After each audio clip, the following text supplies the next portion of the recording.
오늘 우리에게 주시는 하나님의 말씀은 역대하 7장 11절에서 14절입니다.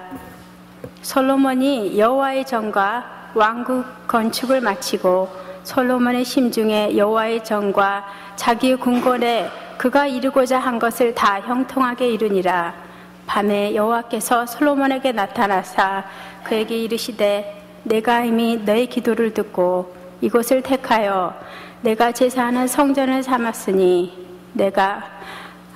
혹 내가 하늘을 닫고 비를 내리지 아니하거나 혹 메뚜기들에게 토산을 먹게 하거나 혹 전염병이 내 백성 가운데 유행하게 할 때에 내 이름으로 일컫는 내 백성이 그들의 악한 길에서 떠나 스스로를 낮추고 기도하여 내 얼굴을 찾으면 내가 하늘에서 듣고 그들의 죄를 사하고 그들의 땅을 고칠지라.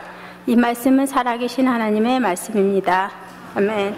가족 재난이 왔을 때 우리가 어떻게 할지 구체적으로 지시해 준 말씀이에요.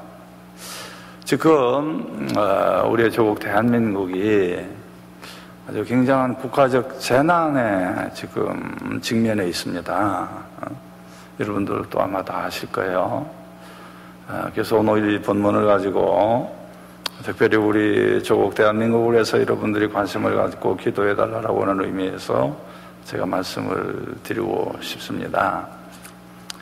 특별히 이 본문 말씀은 미국의 34대, 35대 대통령이었던 아이젠하워 대통령이 대통령 취임식 하실 때 대법원장이 들고 있는 이 성경책에 손을 얹어놓고 선서를 하죠. 미국 대통령들이 취임할 때는 자기가 좋아하는 성경 구절을 본인이 선택합니다. 대통령이. 그 말씀은 자기의 신앙과 통치 철학이 들어있는 그런 말씀이죠. 그 아이젠하워 대통령이 취임 선서할 때 선택한 본문이 오늘 본문입니다. 그래서 많은 분들이 미국만이 아니라 세계 크리스찬들이 이 성경에 대해서 잘 알게 된 거죠. 오늘 본문이 11절부터인데 한번 성경을 여러분 펴보시기 바라요. 역대하 7장 11절부터입니다. 한번 11절 함께 읽겠어요. 시작. 솔로몬이 여호와의 전과 왕궁 건축을 마치고 솔로몬의 심중에 여호와의 전과 자기의 궁궐에 그가 이루고자 하는 것을 다 형통하게 이루니라. 솔로몬 왕 여러분 잘 알죠? 이스라엘의 3대 왕이죠. 첫 번째 왕이 사울, 두 번째 왕이 다윗, 그리고 이제 3대가 솔로몬인데 다윗 왕의 아들입니다. 그 훌륭한 통치력을 보였던 아버지 다윗 덕분에 축복을 많이 받은 사람. 얼마나 그가 축복을 많이 받았으면 예수님도 솔로몬을 인용할 정도였잖아요. 왜 솔로몬이 이렇게 축복을 받았느냐? 아버지 덕분이었어요. 다윗 왕이 하나님을 잘 경외하니까 그 아들 솔로몬이 복을 받았어요. 이 사건을 통해서 우리가 받는 교훈은 부모 잘 만나야 한다는 거죠. 신앙이 부모 잘 만나야 합니다. 그러면 복 받습니다. 아멘. 그래요. 솔로몬은 아버지를 잘 만났어요. 그래서 복을 받은 거예요. 여러분이 아는 대로 솔로몬이 받은 복은 지혜의 왕이었죠.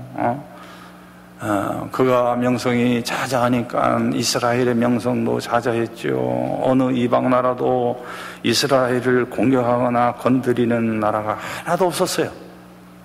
그렇게 평화로운 통치 기간이 솔로몬 왕 때 이루어졌어요. 왜? 아버지 덕분에. 아버지가 훌륭했으니까. 그런데 특별히 솔로몬은 아버지의 신앙을 이어서 하나님의 전을, 예루살렘 성전을 지어서 바치고, 또 그러니까 하나님은 솔로몬의 왕궁도 지켜주고 또 또 솔로몬이 통치하는 나라도 지켜주셨어요. 근데 솔로몬이 유명한 인사가 되니까 그만 솔로몬이 교만해지는 거예요. 그래서 하나님의 말씀의 길을 떠납니다. 성경에 보면 그가 처첩을 1004명이나 뒀다. 하나님을 경외하는 나라의 왕이 이런 일을 저질렀다는 건 이해가 안 되죠. 중국의 어느 황제가, 진시 황제가 그랬다. 그러면 이해가 되죠. 하나님을 경외하는 이스라엘 나라의 솔로몬 왕이 처첩을 1004명이나 두었다. 결국은 이 처첩들을 통해서 이스라엘 나라에 이방 신이 들어오게 됩니다. 결국은 솔로몬이 살아있을 때는 아버지 다윗 때문에 하나님 심판하지 않았지만 솔로몬이 죽고 나서는 하나님이 심판하죠. 그래서 솔로몬의 아들 르호보암 때 이스라엘 나라가 둘로 갈라지죠. 솔로몬의 아들 르호보암은 남유다 왕국의 왕이 되고 반역자 여로보암은 북왕국의 왕이 되죠. 북왕국이 한결 더 영토가 넓고 인구가 많았어요. 여기서 주는 영적인 교훈은 솔로몬은 아버지 잘 만나서 복을 받았는데 솔로몬의 아들 르호보암은 아버지 솔로몬을 잘못 만나서 나라가 갈라졌다. 그런 거죠. 여러분 자녀들, 여러분들 후손들이 잘 되기 위해서라도 여러분이 하나님 잘 섬기라는 거예요. 경건하게 살라는 거예요. 왜 아멘 없어요? 자녀들 복 받는 거 싫어요? 여러분에 의해서 자녀들이 복을 받으라는 거예요. 이왕 교회를 섬기는데, 하나님 섬기는데 축복받고 섬겨야죠. 아나니아와 삽비라처럼 헌금 많이 해놓고 죽음을 당하는 그런 스타일의 신앙생활은 아니라는 거죠. 하나님 잘 섬기고 축복받아야죠. 자녀들이 잘 돼야죠. 복받기 싫은가 봐. 아멘 안 해. 아멘. 아멘이 되게 적어졌네요. 아멘. 그렇죠. 자, 12절하고 13절 한번 읽어보세요. 12절, 13절 시작. 밤에 여호와께서 솔로몬에게 나타나사 그에게 이르시되 내가 이미 내 기도를 듣고 이곳을 택하여 내게 제사하는 성전을 삼았으니 혹 내가 하늘을 닫고 비를 내리지 아니하거나 혹 메뚜기들에게 토산을 먹게 하거나 혹 전염병이 내 백성 가운데서 유행하게 할 때에 그랬어요. 국가적인 위기가 올 때에 이러이러한 위기가 온다. 세 가지를 예를 들었어요. 첫 번째는 가뭄이죠. 농사 짓는데 가뭄은 결정적인 거죠.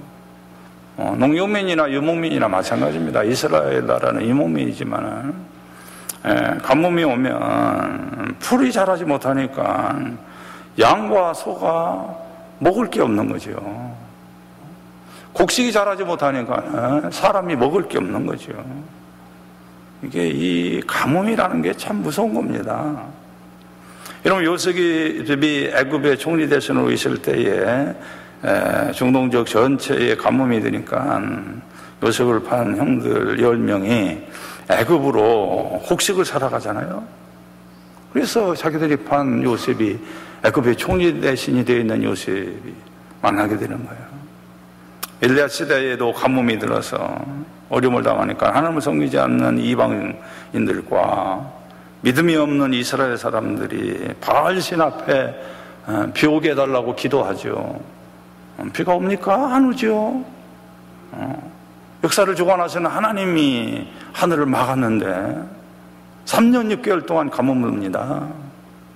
그러나 의로운 사람, 믿음의 사람 엘리야가 기도하니까 비가 내리잖아요. 가뭄이 이렇게 무섭다는 거죠. 그 다음에 두 번째는 메뚜기 재앙을 내린다는 거예요. 식물에게는 가장 무서운 존재가 메뚜기였다 그래요. 메뚜기가 휩쓸고 가면 풀과 곡식이 다 없어지는 거예요. 가축도 못 살고 사람도 못 사는 거예요. 여러분, 볼복이 돼지라고는 책을 썼죠. 그래서 그것 때문에, 그 돼지 때문에 노벨 문학상을 받았고 그게 영화로도 나왔잖아요. 중국의 메뚜기 떼가 휩쓸고 가는데 뭐 완전히 쑥대밭이 되죠. 쑥대밭이 돼요. 제가 어렸을 때는 메뚜기를 많이 봤어요. 근데 요즘은 농약을 많이 줘서 메뚜기가 없습니다. 여러분 혹시 어려서 메뚜기 본 사람 있어요? 한번 손 들어봐요. 내 동창생들 많네. 저도 시골에서 자라가지고요, 메뚜기 잡아가지고 후라이팬에다가 볶아가지고요 그거 먹었어요. 그게 칼슘이 많아서 좋대요. 근데 지금 메뚜기 없습니다. 메뚜기 없어요. 그 다음에 이제 세 번째가 전염병이죠. 여러분 아시는 대로 옛날에는 의사도 적었죠, 간호사도 적었죠, 병원도 적었죠, 약도 적었죠. 전염병이 돌면 운이 좋은 사람이나 사는 거예요. 이런 국가적인 재앙이 올 때 어떻게 하느냐라고 하는 거예요. 지금 대한민국이 이 세 가지 중에 두 가지 재앙이 왔어요. 첫 번째가 가뭄이에요. 38년 만에 가뭄이래요. 이제 조금 비가 오는데도요, 아직도 아닙니다. 너무너무 심한 가뭄이에요. 두 번째가 전염병이죠. 메르스. 여러분들은 메르스에 대해서 뭐 느낄 거예요? 지금 한국은요, 메르스 때문에 생명이 죽어나가지요, 자정적인 손실을 당하지요. 수많은 관광객들이 완전히 다 끊어지고 인천공항이 텅텅 비더라고요. 완전히 국내 경기가 마비 상태예요. 특별히 음식점 하는 분들, 뭐 완전히 팔이 난리죠. 교회 출석률도 절반으로 줄어들었어요. 노인들이 안 나옵니다. 만약에 노인들에게 메르스가 오게 되면 치명적이라고 하는 것 때문에 노인들이 안 나오는 거예요. 결국은 국가의 위상이 떨어지게 되고 비웃음 당하고, 한국은 의료 강국이라 그러는데 그거 하나 대치 못해가지고 이웃 나라 사람들까지 벌벌 떨게 만들어요? 비난하고 있는 거예요. 자, 이럴 때 우리가 어떻게 해야 하느냐? 결론이죠. 14절입니다. 한번 읽어봐요. 시작. 내 이름으로 일컫는 내 백성이 그들의 악한 길에서 떠나 스스로 낮추고 기도하여 내 얼굴을 찾으면 내가 하늘에서 듣고 그들의 죄를 사하고 그들의 땅을 고칠지라. 악한 길에서 떠나라 그랬어요. 악한 길에서. 하나님은 악을 싫어하거든요. 여러분, 민수기 25장에 보면 이스라엘 백성이 가나안 땅 들어가기 전에 광야 생활할 때 모압 여자들이 예쁘니까 그들하고 간음을 하죠. 하나님이 전염병을 내가지고 24,000명이 죽습니다. 하나님은 악을 싫어하는 거예요. 또 이게 두 번째, 스스로 낮추라, 겸손하라는 거죠. 여러분, 아까 다윗이 위대한 왕이라고 그러는데 다윗이 실수한 게 한두 가지가 있죠. 그 중에 하나가 하나님의 축복 가운데 중동 지역에서 가장 영토가 넓은 강대국이 되잖아요. 그래서 지금도 주이시 템플에 가면은 우리는 여기다가 십자가를 달지만은 주이시 템플에는 다윗의 벼를 답니다. 그만큼 이스라엘 역사에서 가장 강대국이 되었을 때는 다윗 왕 때였거든요. 하나님이 축복해 주셔서 그랬는데 이 사람이 갑자기 교만해져 가지고 사무엘하 24장에 보면 인구조사를 합니다. 뭐 인구조사가 뭐 됐습니까? 뭐 그게 그렇게 집니까? 하나님 볼 때는 아닌 거예요. 내가 너를 축복해 줘가지고 이렇게 강대국이 되게 했는데, 강대국이 되게 있다고 해가지고 내가 인구조사를 위해서 군사가 많은 걸 가지고 다른 나라를 침략하려고 하는 제국주의자의 길을 가려고 그러느냐? 너 교만하다. 하나님 볼 때는 아니거든요. 뭐 독일의 제국주의, 뭐 일본의 제국주의에 우리가 얼마나 손해를 봤습니까? 내가 어떻게 하나님이 축복해 주시니까 그 국방력을 가지고 남이나 치려고. 인구조사라는 거는 군인조사거든요. 그래서 하나님의 노를 사가지고 하나님의 심판에서 7만 명이 역병으로 죽습니다. 그리고 세 번째, 기도하라 그러고, 네 번째, 하나님의 얼굴을 찾으라 그럽니다. 자, 이 말씀에 비추어서 지금 한국에 이런 국가적인 재앙이 왔는데, 메르스의 재앙이 왔는데, 어떤 실수를 우리가 했는가, 어떤 죄를 졌는가, 우리가 진단하고 넘어가야죠. 전화위복이 돼야 할 거 아니에요. 이 사건을 토대로 한국이 다시 굳건히 서야죠. 우선 잘못한 건 정부예요. 정부. 전염병은 국가와 정부 책임이에요. 그런데 보건복지부에 장관이 의사가 아닌 경영을 전공한 사람이 앉아 있는 거예요. 그러니까 뭐 복지에만 관심이 있었지, 건강에 대해서는, 국민 건강에 대해서는 두 번째 했다는 얘기죠. 그거 자체가 잘못된 거죠. 인사 자체가 잘못된 거예요. 그리고 질병 대책관리부에 전염병을 전공한 의사가 한 사람도 없는 거예요. 뭐 우리가 사스며 뭐 저류독감이며 에볼라며 메르스며 세계를 긴장시키고 있는 이때에 어때 보건복지부 안에 말이야, 질병관리부 안에 전염병 관리 전문 의사가 하나도 없느냐 이게야. 우리가 자초한 거라는 거죠. 준비를 못했다는 거예요. 어떤 사람들은, 한국 사람들은 메르스에 특별히 체질적으로 약하다. 아니래요. 그렇지 않대요. 똑같대요. 우리도 다. 우리의 체질에 약한 게 아니라는 거예요. 이 정부가 초등 대응을 잘못했죠. 시대착오적인 비밀주의를 고수하고, 정보를 공개하지 않고, 나중에서야 뭐 평택병원, 삼성병원 늦게 이미 드레이 늦고 난 다음에 소통 부재 뭐 이런 거에 의해서 결국은 많은 사람들이 어려움을 당한 거예요. 그런데 이거는 이제 정치적으로 우리가 진단하는 것이고, 우리가 영적인 면에서 이걸 어떻게 봐야 하느냐, 성경적인 면에서 어떻게 봐야 하느냐. 감사한 거는, 이 와중에도 감사한 거는요, 메르스가 막 창궐하는 바람에 서울시청 앞에서 동성연애자들의 축제인 퀴어 축제가 온데간데 사라졌어요. 이건 아멘이죠. 이건 아멘인 거예요. 여기에 뭐 하나님의 뜻이 있다 이렇게 뭐 장담을 내가 못 하지만, 꼭 아니다 그럴 이유도 없잖아. 그렇잖아요.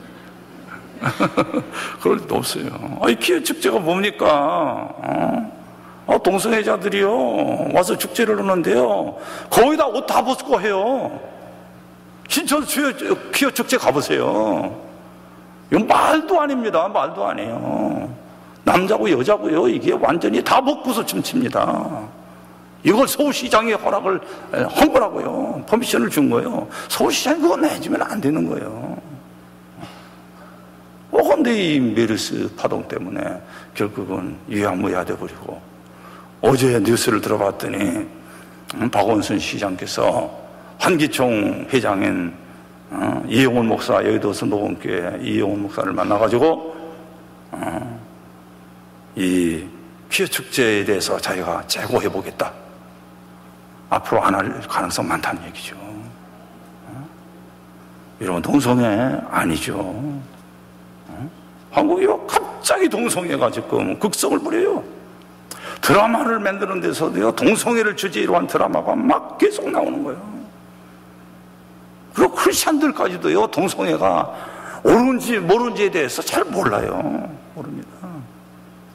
우리 강남동지방, 내가 속해 있는 강남동지방 세로대 장모님들 인터뷰를 하는데, 거기 장로님한테 한 분이 헌법재판소 판사예요. 헌법재판소 판사면 대법원 판사와 같은 분 아니에요?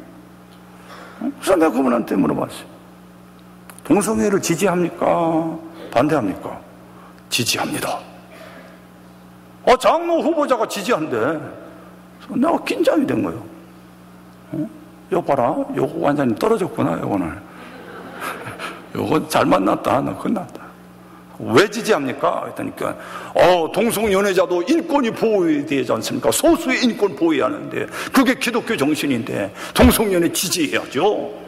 딱 그러는 거예요. 물론 그렇다. 그들도 인권을 보호받아야 하고 동성연애자들을 우리가 왕따시키고 그들에게 피해를 주고 그러면 안 된다. 그들도 인간이니까 우리가 잘 그들에 대해서 배려를 해야 하고 노력을 해야 한다. 그러나 그걸 장로가 된다는 분이, 헌법재판소 판사가 된다는 분이 지지한다라고 해버리면 우리나라 동성연애 인정하는 나라가 된다. 성경은 그렇게 말 안 한다. 그랬더니 아니래. 감독님, 동성연애에 대해서 반대한 거는 구약에만 반대한 거지 신약에서는 반대한 게 하나도 없습니다. 요거 잘 걸렸구나 내 생각에. 자, 로마서 1장 한번 읽어봐요. 여러분들도 모르는 사람 많아. 그래서 내가 신약성경 복음 중에 복음이라고는 로마서 1장을 찾아보세요. 로마서 1장 26절하고 27절 읽어보세요.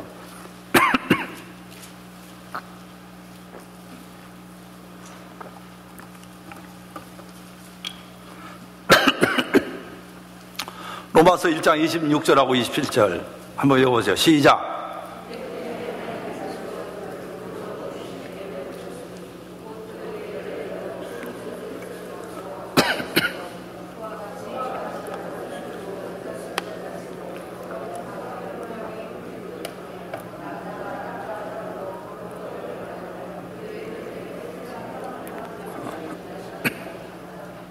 그래요. 기독교의 교리, 닥트린을 정리해주는 성서적 소스가 로마서라고 말하는 이 로마서에 분명히 바울이 언급합니다. 동성연애 아니라는 거예요. 그랬더니 이분이 아이고 감독님 감사합니다. 제가 그걸 몰랐네요. 이제는 저는 헌법재판소 가가지고 동성연애 반대할 겁니다. 참 그래요. 티모시 테일리 박사라고 하는 미국 분이죠. 이분이 정상적인 결혼 가정과 동성애 부부 가정에 대해서 비교 연구한 것이 발표됐죠. 정상적인 그 결혼의 가정은 부부 사이 20년 이상 함께하는 관계가 50%가 넘더래요. 근데 동성연애 부부인 경우는 20년 이상 함께 사는 경우가 5%밖에 안 되더래요. 그러니까 오래 못 간다는 얘기죠. 또 정상적인 결혼을 한 사람들의 부부들이 어떤 성대상, 소위 섹스 파트너를 바꾸는 평균이 3명꼴이더래요. 근데 동성연애 부부들에게는 섹스 파트너를 바꾸는 것이 500명이 넘더래요. 얼마나 문란하냐 이게. 근데 그걸 우리가 어떻게 지지합니까? 아닌 거죠. 아닌 거예요. 여러분 한국을 위해서 기도해 주시기 바랍니다. 아멘. 여러분 지지해요? 아니죠? UMC도 통과될까 봐 걱정입니다. 이거 지지하면 안 되는 거예요.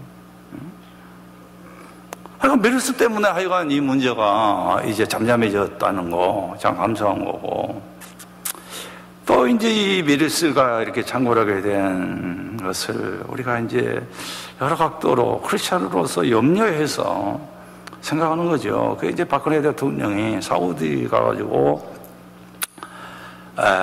소위 그 이슬람 사람들, 무슬림들이 먹는 음식, 그걸 할랄이라 그러는데, 유대인들이 먹는 음식이 우리가 뭐라 그러죠? 코시라 그러죠. 그들 많이 먹는 음식. 무슬림들 많이 먹는 음식이 할랄입니다.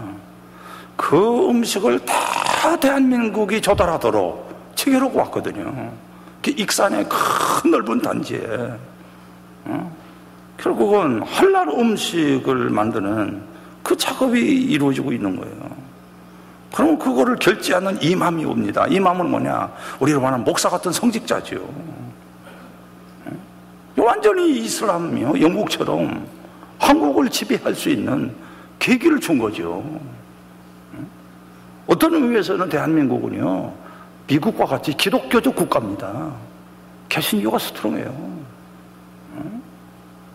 기회축제를 허가를 해놓고 박원순 시장이 서울 시민들 종교 분포도 조사를 해봤더니 개신교는 26%, 불교는 17%, 천주교는 9%가 나왔어요. 불교와 천주교가 다 합한 것보다 개신교 인구가 한결 많은 거예요. 그게 대한민국입니다. 거기 서울이에요. 그런데 이런 일을 한다? 이건 아닌 거죠. 이 문제가요, 사실은 이명박 대통령 당시에도 이 문제가 부각이 됐습니다. 그게 뭐냐면 여러분이 잘 아는 스쿠크법이죠. 스쿠크법. 이스라엘 사람들은요, 전쟁을 정당화하는 전쟁 하나가 있는데 그게 뭐냐면 지하드입니다. 지하드. 한번 따라서 지하드. 이게 성전이거든요. 거룩한 전쟁, 홀리워. 그래서 이 지하드에 있어서 첫 번째가 뭐냐? 이 사람들은 테러였죠. 테러. 자기도 죽으면서 남도 죽이는. 그게 바로 미국에서 일어난 9.11 사태, 쌍둥이 빌딩이 무너진 거.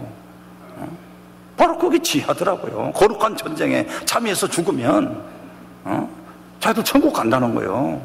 자기 혼자만 가는 게 아니라 자기 일가 친척 70명을 함께 데리고 간대요. 그럼 보너스가 주어진대요. 그리고 이제 이 사람들이 내놓은 또 하나가 소위 금융상품이죠. 테러는 한계가 있더라. 경제, 돈 가지고 하니까 다 되더라. 그 얘가 영국이죠. 영국의 교회가 문 닫게 되면 누가 비싸게 다 삽니까? 이슬람이 사버리죠. 그래서 사원을 만드는 거예요, 그거를. 그게 영국이 이슬람화되잖아요, 지금. 그 맛을 본 거예요.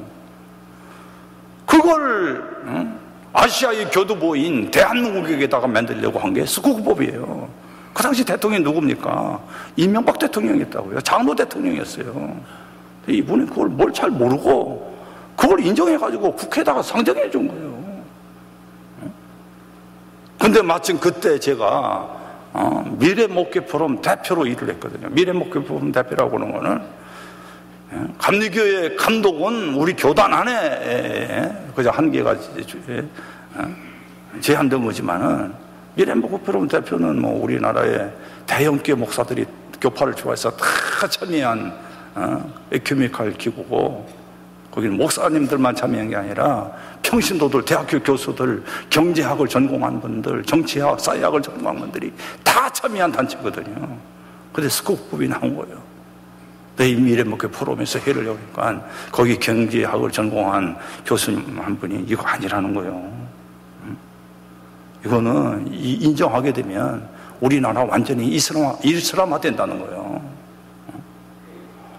그분 얘기를 듣고 나니까는 이게 겁이 나잖아요. 그래가지고 결국은 국회에 상정된 것이 통과될 것 같으니까 국회의원들을 접촉하는데 하나님께서 축복해 주셔가지고요, 한국은 국회의원의 3분의 2, 30%가 크리스찬 국회의원입니다. 그렇게 많아요, 한국은요. 하나님의 축복이죠. 국회의장도 대부분 크리스찬들이요, 장로님, 지사님들입니다. 그분들을 만나가지고 1대1로 접촉을 들어가니까요, 이분들도 전혀 스쿠크법의 함정을 모르고 있는 거예요. 이 대통령도 모르는 것처럼 이분도 모르는 거예요. 대통령 형님을 만나가지고 그분 내가 인간관계를 가까이 하는 분이니까 설명하니까 그때서야 거기에 대해서 그런 거예요. 이거 아니다. 이거 통과되면 안 된다. 얼마나 노력을 했는지 몰라요. 하나님의 은혜죠. 내가 한국 간 것도 하나님의 은혜야. 내가 한국 가서 미래목회포럼 대표가 되고 한국교회 언론에 공동 대표가 되니까 언론에다가 5천만 원짜리 전면 광고를 다 낸 겁니다. 이 스쿠크법이 어떤 앞으로 파장이 온다는 거에 대해서 다 광고를 내기 시작한 거예요. 그랬더니 효인교 목사님이 설득을 당했고, 그래서 이분이 발언한 게 우리 세계에서 가장 큰 담임 목사인 효인교 목사님이 장로 대통령인 이명박 대통령 하야라고는 단어를 쓰잖아요. 하야해라. 그만둬라. 수국국법 통과시키려면 하야해라. 그때서 국회의원들이 긴장한 거예요. 이거 통과되면 안 되는구나. 큰일 나는구나. 그래서 많은 사람들이 기도했죠. 동남아에서 이분들은 뭐 경제적인 건데, 뭐 종교가 뭐냐, 경제가 살이하는데, 이걸 주축하는 것이 말레이시아거든요. 말레이시아는 여러분 안대로 아시아의 유일한, 아시아 국가 가운데 유일한 이슬람교를 국교로 받아들인 나라가 말레이시아입니다. 꼭 말레이시아에서 본부를 가지고 교도부를 한국에다 만들려고 그렇게 한 거거든요. 근데 말레이시아에서 원전 수주를 해가지고 우리가 엄청 돈을 버는데, 말레이시아 이슬람 국가라고 해서 비난하지 말고 말레이시아하고 잘 관계해가지고 수국국 받아들이는 대신 원전 수출하고 그러고 돈 벌지 않느냐, 경제 논리로 접근한 거죠. 그건 정치가가 하는 거지만 크리스천은 아니잖아요. 기도 열심히 했어요. 그랬더니 하나님 은혜를 주셔가지고 그때 마침 일본에 지진이 일어나가지고 후쿠시마 원전이 무너져 버린 거예요. 원전이 얼마나 무섭다라는 걸 알게 된 거예요. 그러니까 말레이시아가 한국에다가 원전 주문해 안 해? 주문해 안 해? 안 하는 거예요. 원전이 무섭다는 걸 알았어요. 주문 안 하는 거예요. 그러니까 수국법도 통과시켜야 할 합법성을 잊어버린 거예요. 하나님의 은혜죠. 아멘. 하나님의 은혜예요. 저 한국을 위해서 여러분 기도해야 합니다. 지도자들을 위해서도 기도해야 하고요. 아멘. 기도해 주세요. 기도밖에 없어요. 아까 또 목사님이 저에 대한 언급도 하셨는데 저를 위해서도 기도해 주시고요. 이번에 감리교 신학대학교 이사장으로 갑자기 선출됐어요. 솔직히 저는 1%도 이사장 되고 싶은 마음이 없었어요. 그런데 금년에 감리교 신학대학교가, 그 전통을 자랑하는 감리교 신학대학교가, 신학대학교 가운데 역사가 가장 오래된 아펜젤러가 시작한 이 감리교 신학대학교가 금년에 학부도 미달되고 대학원도 미달된 거예요. 장로회 신학대학, 총회 신학대학, 성결교 신학대학도 2대1이 넘습니다. 감시는 미달됐다고요. 위기죠. 그런데 교수 30명은 두 갈래로 딱 나눠져가지고 싸우는 거예요. 왜? 총장 선거를 앞두고 기득권 싸움을 하는 거죠. 학생들을 조정해가지고 교수들이 법인 사무처를 점령해버리고 기밀을 빼버리고 말이야. 그 사건이 결국은 지상파 방송과 신문을 통해서, SNS를 통해서 대한민국 사회 전체에 다 알려지니까는 교과부도 알고 정부도 알고 다 아는 거야, 아는 거야. 이 감리교 신학대학교가 추락되니까 결국은 감리교가 추락되는 거죠. 이 위기에서 어떻게 할 거냐? 이걸 그래도 수습할 사람은 누구라고? 누구라고? 나래. 그래서 나는 하고 싶은 마음 하나도 없는데 억지로 나를 그 자리에 올려놓은 거예요. 그래서 나는 화요일 날 여기 왔거든요. 그래서 조금 시간이 있게 가려고 비행기 표를 끊었는데 그것도 싼 거 해가지고요, 바꾸면 또 돈 물어요. 그렇게 왔는데 이 사건이, 메르스도 그렇지만 이 사건이 터져가지고 결국은 내일 가요. 난 또 쉬지도 못하고. 되게 속상해. 이 사명을 잘 감당해야죠. 신학교가 살이야 감리교가 살죠. 그렇잖아요. 감리교단이 감독회장 문제로 6년간 싸워가지고 추락이 됐는데, 미달된 학교에서 신학교까지 져야 다니면 감리교는 어떻게 되느냐 이게야. 아니잖아요.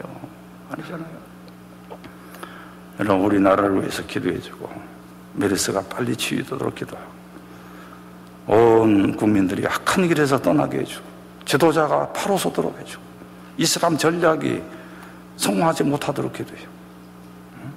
여러분의 기도가 필요한 거예요. 한번 1분 동안만 우리 기도하겠습니다. 제가 기도 제목을 정했어요. 메르스가 빨리 물러가도록 치유되도록. 애매하게 의사 간호사들이 메르스에 감염됩니다. 의사 간호사들이 메르스에 감염되는 퍼센티지가 19%요. 의사들만 어림당합니다. 백성이 악한 길에서 떠나도록 지도자가 바로 서서 이 나라를 잘 끌어가도록, 이스라엘의 선교 전략이 성공하지 못하도록 영국과 같은 나라 되지 않게 해달라고. 그럼 1분 동안 이 제목을 놓고 기도하겠습니다. 아버지 하나님, 역사를 주관하시는 하나님 앞에 우리가 기도합니다.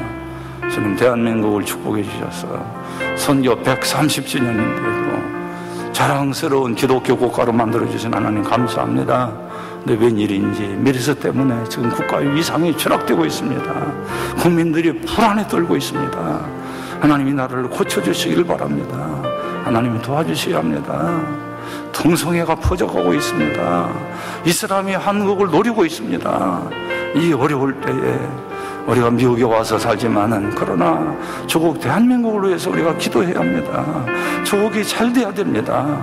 하나님 도와주시고 인도해 주시길 바랍니다. 저들의 길을 통해서 대한민국이 빨리 치유받게 해주시고 어려운 와중이 다 해결되도록 하나님이여 역사하여 주옵소서. 아멘.